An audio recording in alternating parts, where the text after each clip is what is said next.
President Dr. Arif Alvi dismissed a report quoting him as saying that former Army Chief General retired Qamar Javed Bajwa had headed the PTI during the 2018 general election and in the Senate, terming it to be out of context and self-concocted.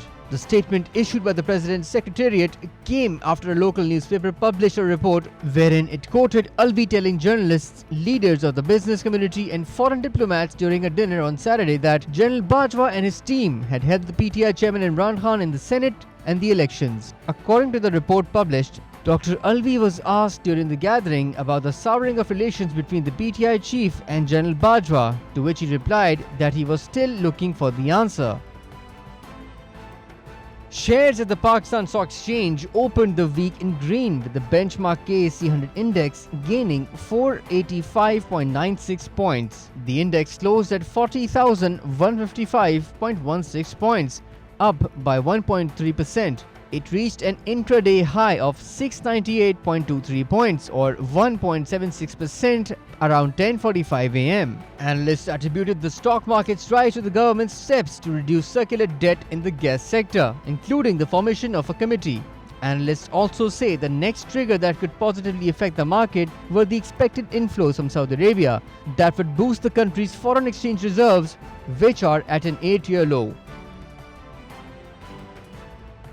Moscow is ready to resume gas supplies to Europe through the Yamal-Europe pipeline, and it can also send supplies to Pakistan and Afghanistan in the long term, according to Russian Deputy Prime Minister Alexander Novak.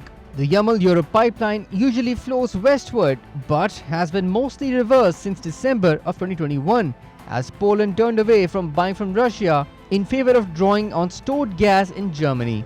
Novak also said that in the long term, Russia can send its natural gas to the markets of Afghanistan and Pakistan, either using the infrastructure of Central Asia or in a swap from the territory of Iran.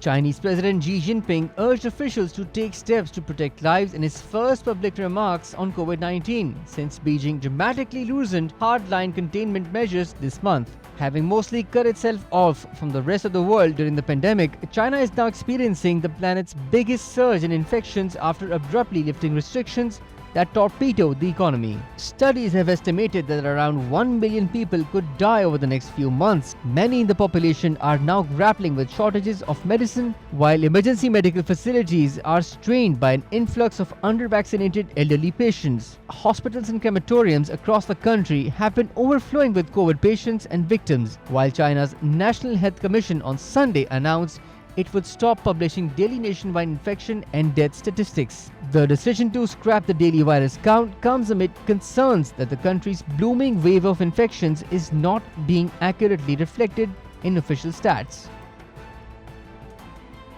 Babar Azam knocked off fighting 100 as the recalled Sarfraz Ahmed hit a half-century to guide Pakistan to a healthy 317 for 5 on the opening day of the first test against New Zealand in Karachi. The pair led Pakistan's recovery from 110 for 4 during a 196-run fifth wicket stand as the home team lost only Ahmed's wicket in the last 2 sessions. New Zealand spinners had taken 3 early wickets on a spin-assisting National Stadium pitch and won before lunch, but had to wait until the closing moments when Ijaz Patel got Ahmed caught in the slip for 86.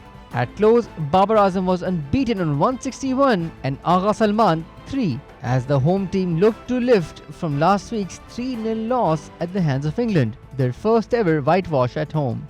Babar has now scored 1,170 runs in 9 tests this year, the highest run scorer in tests in 2022. He also beat Mohammad Yusuf's 2006 aggregate of 2,435 runs in all 3 formats, taking 2,584 runs across the board this year.